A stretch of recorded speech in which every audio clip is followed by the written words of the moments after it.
So, Lauren talking about personality testing tweaks my brain. And I want to know, have you ever tested yourself? I've done lots of them. Have you? Yeah. And most of it was when I've been looking for new jobs. If I've been not satisfied with my current job or whatever, I go online and do heaps of these sorts of things. But I've only done a couple of paid ones. Really?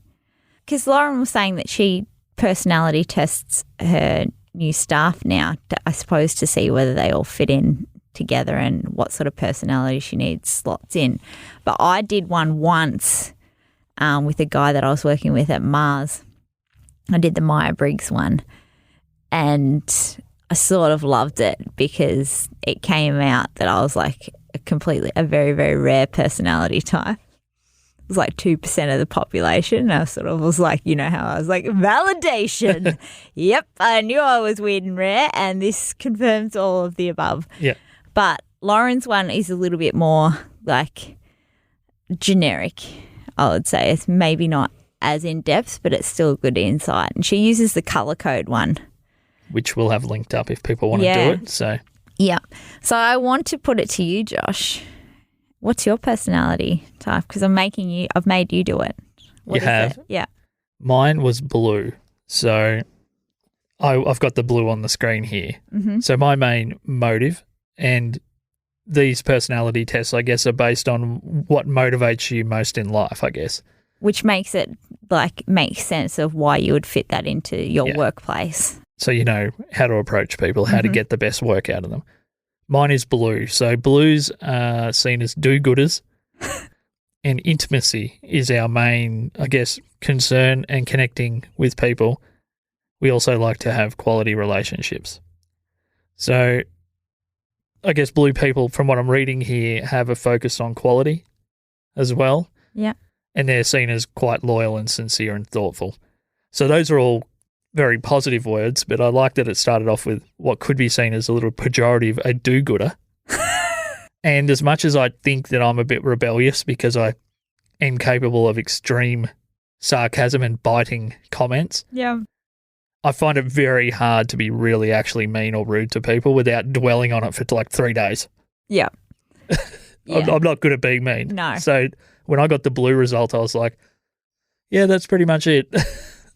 Well, I turned out to be yellow, which I don't really love the colour yellow, to be honest. But anyway, and my main motive is fun, which makes sense. Makes sense.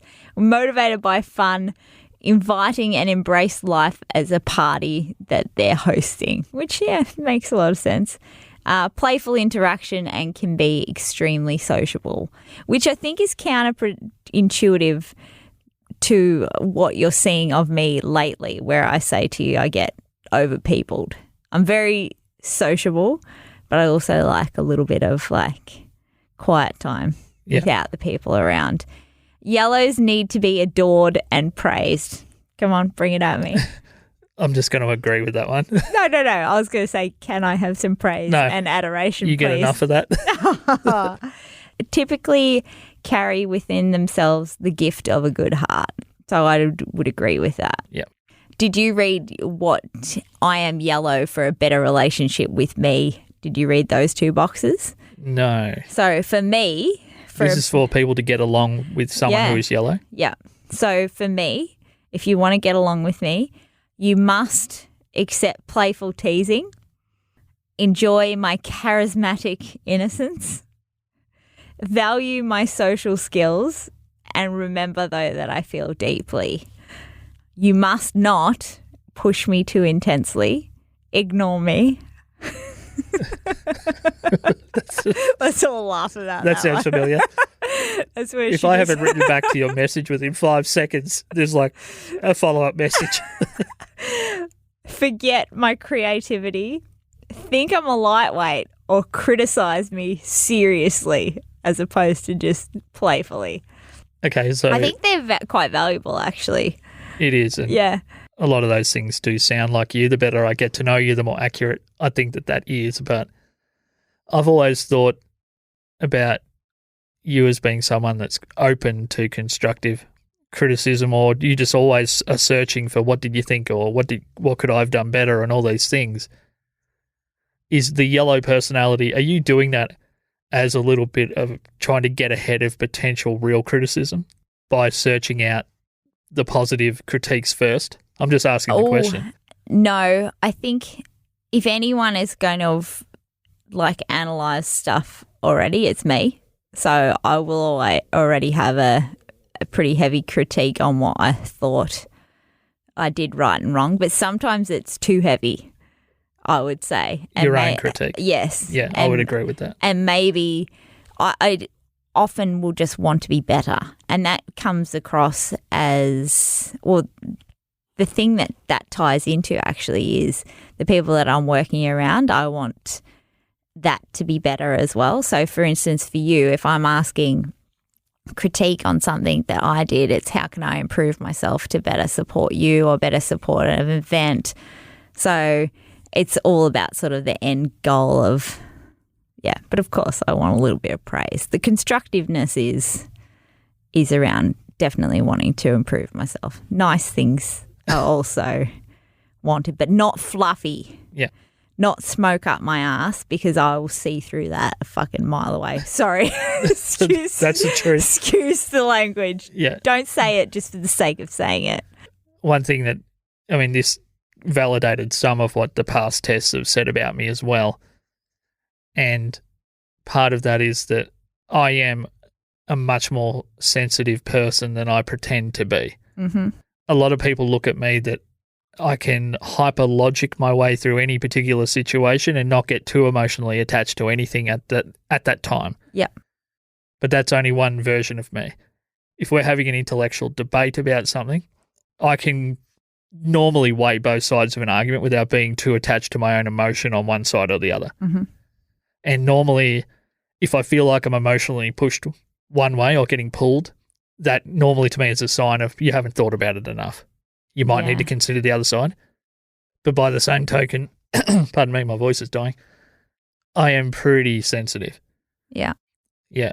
And that's one thing that, like when I first started trying to do stand-up, well, I'm still trying to, but when I first started, I actually thought maybe I'm too sensitive for this industry. Yeah, okay. Because of, I mean, hecklers aren't as real as people say and all that stuff. But yeah, I actually thought a lot of the time in creative stuff, am I too sensitive to actually take real critique from people, or just even more so just complete disinterest? Yeah.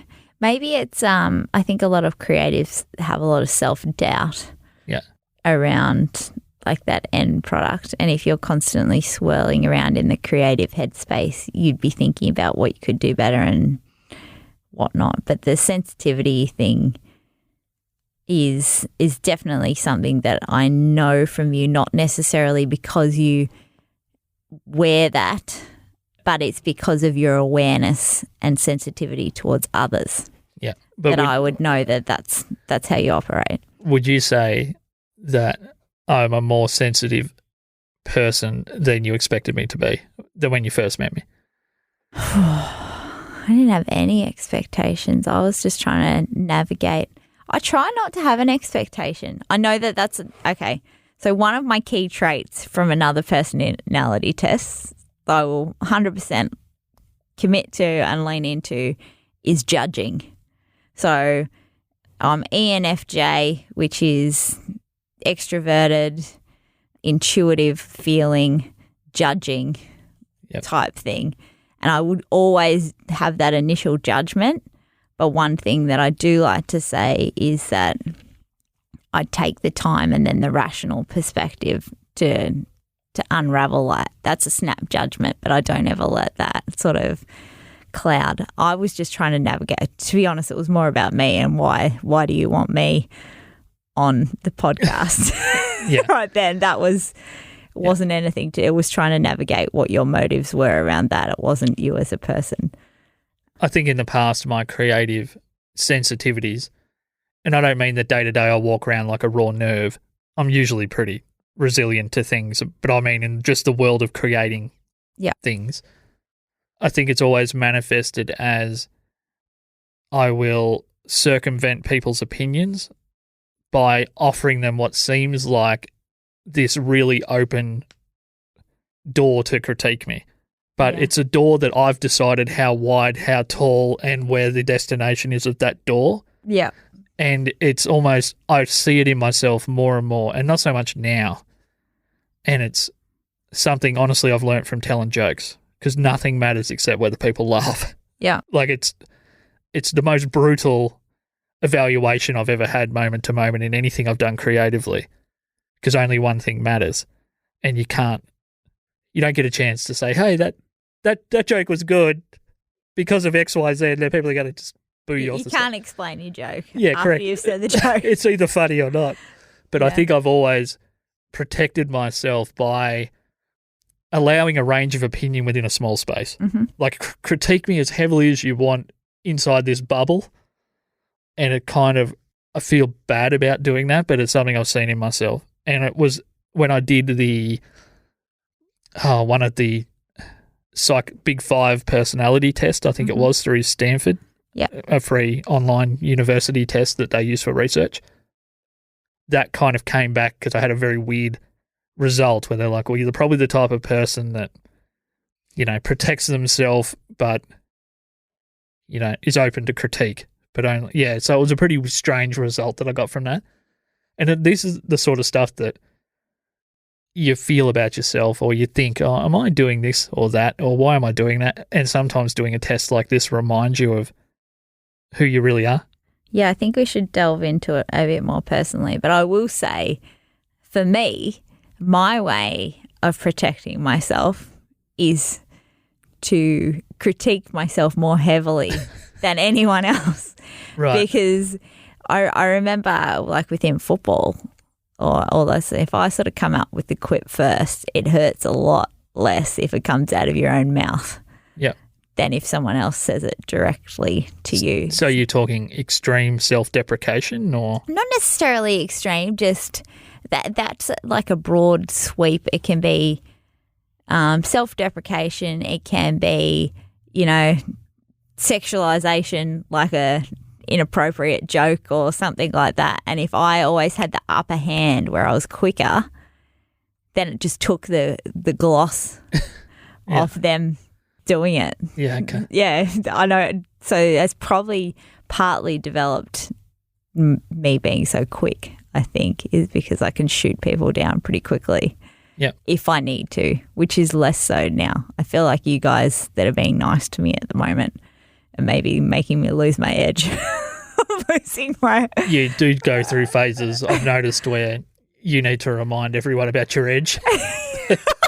Now is the time that I need to find my edge at the moment. Yeah, I go through a phase of where it's almost like it's a cross between self-sabotage and, something's not right at the moment. Like, and I'll create a massive level of doubt that you can't be ticking all these boxes. Yeah. Like, something's going to go wrong. Not something's going to go wrong, but it shouldn't be that easy and to hit that level that you want to hit. Like, I put a massive amount of pressure on myself that no one else would. I wouldn't say you're particularly great at celebrating little wins. No. You tend to move on from them quicker maybe than, say, I would. I actually move on from everything fairly quick. I've noticed. I would say. So it's not even just a win. It's just I get over things quickly. It's probably a positive if it's a loss. Yeah. You can move on quick. Yeah. I'm just like, oh, cool. Next. If you like us, like I like us, get onto punchingsideways.com. Give us a bit of a likesy, have a bit of an exploration around, and maybe buy us a coffee. Punchy?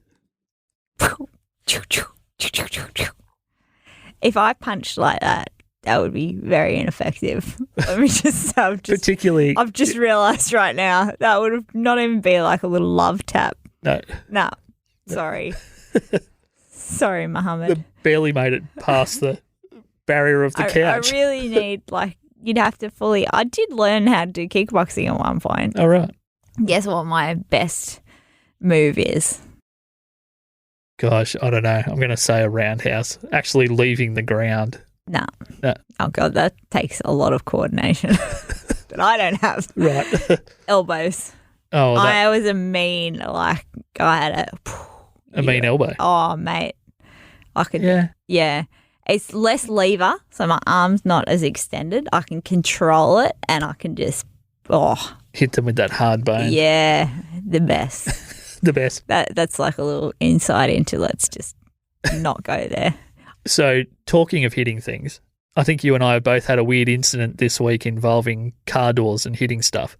So I was going through like a little bit of a bad mental space. And I was sitting at the doctor's trying to get out of just everything. And I was there.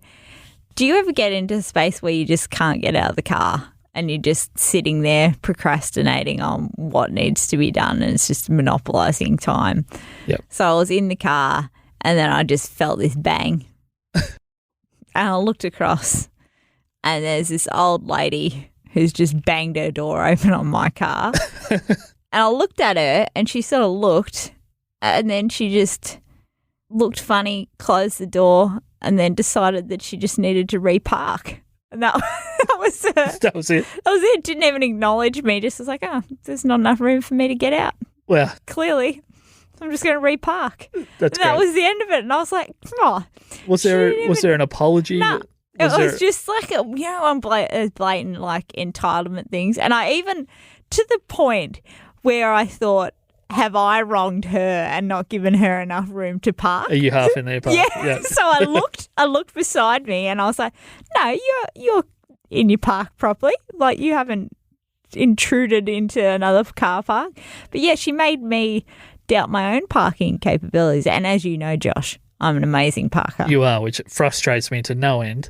We'll talk about that maybe in the future. But just so people know, Mel can get a park so close to this studio, you'd think that she owns the whole block. And reverse parallel park, by the way. Yeah, there's some tricky parks that you pull off. Yeah. One thing you didn't put through in that message that you sent me that instigated this conversation was that there was a douchebag involved. Yeah. I got the feeling that she felt bad about it. Oh, nah. But so she just moved on as though literally no contact had been made. Yeah, she just looked frustrated that my car was that close to her and that she had to move so she could get out. Wow. Like it was on me. It was my fault. To be honest, it sounds like for some reason it was because she wasn't giving you an inch. No, do you know what? It sort of annoys me because I just think, she's old.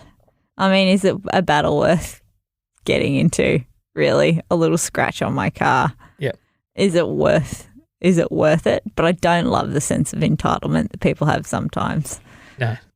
I was probably on the other side. I was the entitled person in this story, but completely by accident. So I was coming back to my car from the studio last weekend and the car park was completely empty, but there was a lady right next to my car in a little SUV. Yeah. And she was on her phone and you could just tell that she was upset about something. Okay. I don't know what it was, but her shoulders were slumped and she looked like her head was down like she was crying. And she looked at me, I looked at her when I went to get into the car. It was kind of one of those moments of, okay, you're having a shit day. I'm not even going to try to say hello or engage you at all. I'm just going to turn around and not look at you because you feel like, I could tell she was feeling like she was exposed. Yeah.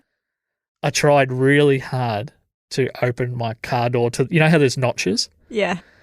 To the first notch, it sat there for a second and I thought, okay, I'm going to get in here and just slide out. I'm not going to turn my head and look back at her at all. My shoulder bumps the door. It smashes into her car door and she almost died of fright. But she looked at me like in absolute horror, but it was as though, I'll try and explain this so you can visualize it. It's like I walked up to her driver's side window and hit it with my finger. The look on her face. So you wrecked her car?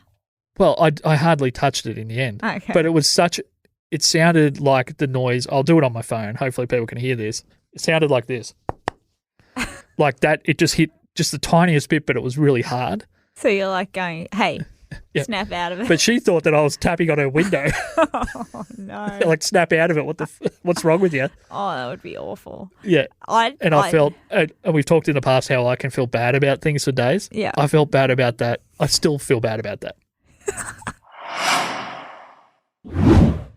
I wanted to follow on. So we've both had a few shit things happen of late. Yeah. My random act of kindness things, which are what makes me feel good and happy inside. So at the moment, you know that probably after this is released, I would have already done a fashion show, yes. like one that I'm involved in a lot, and I'll talk about that post. But part of this means I've had much more heavy role in this one than probably what was expected after the first one, and it sort of spiraled into me actually, quite heavily helping. One of the pillars. Which is why I wouldn't say pillar, but it also puts a... You're at least half a pillar, Mel. Take it. Just take the compliment. Short pillar. Anyway, there was a girl, it's a recovery art and fashion show, and there's a girl I know, a lovely, lovely girl, and she's pregnant at the moment, and I thought... she made this absolutely amazing creation in lockdown. She's had a terrible pregnancy. You know, like one of those pregnancies where you're bedridden and you can't get up, you can't eat, you can't just do anything. Mm. Like she couldn't work. That's been her pregnancy. And she managed to, with the help of her friends, make this pom-pom jacket, which just the idea of it, I love. But she popped into my head and I was like, oh, I'd really like her to enter that. I think that would make her feel really good.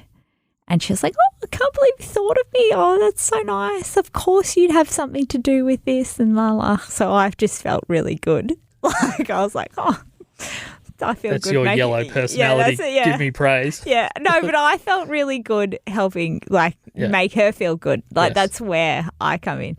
And then I sort of went, oh, I wonder, like, she should model this.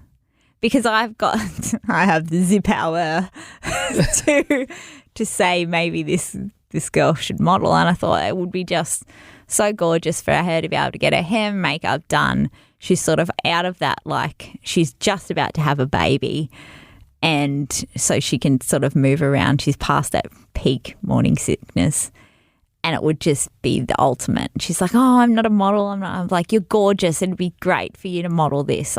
I really think that you should. She was so excited.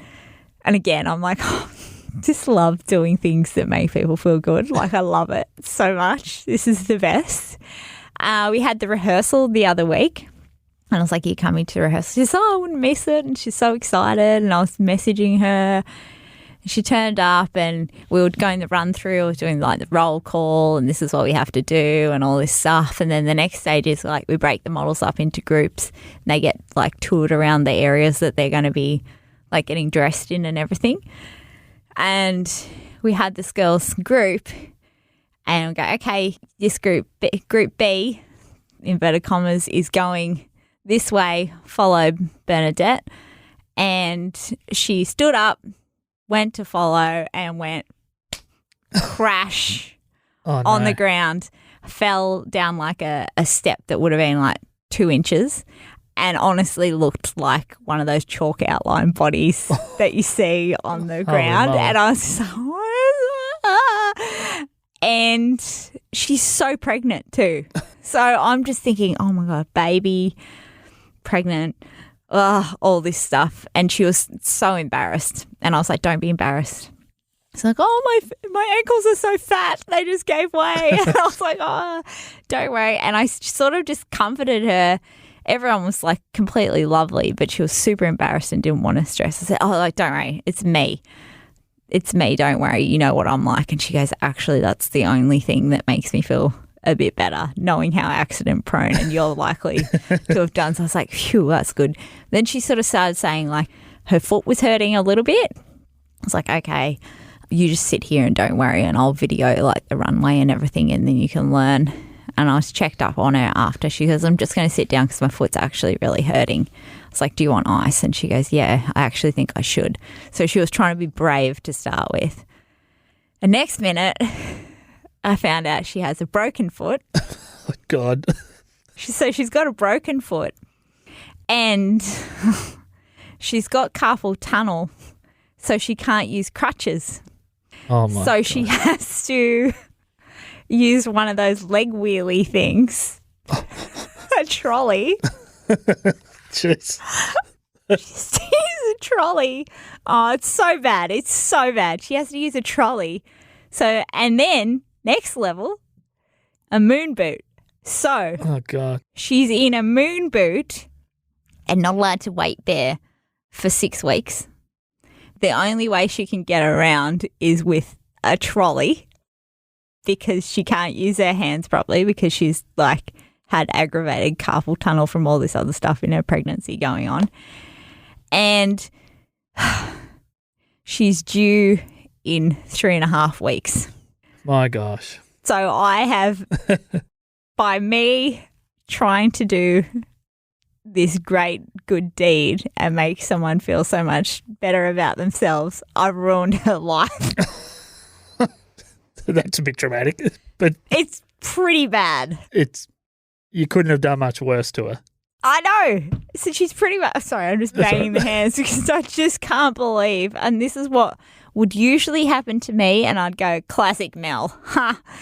But I've instigated enough of these steps. Like I didn't push her down the stairs or anything, but I put enough of that into play that put her in that scenario that this is way worse than a guy pocketing $25 and walking off. Like, I don't know, I can't fix it, and she's probably always going to identify me in that terrible time in her life.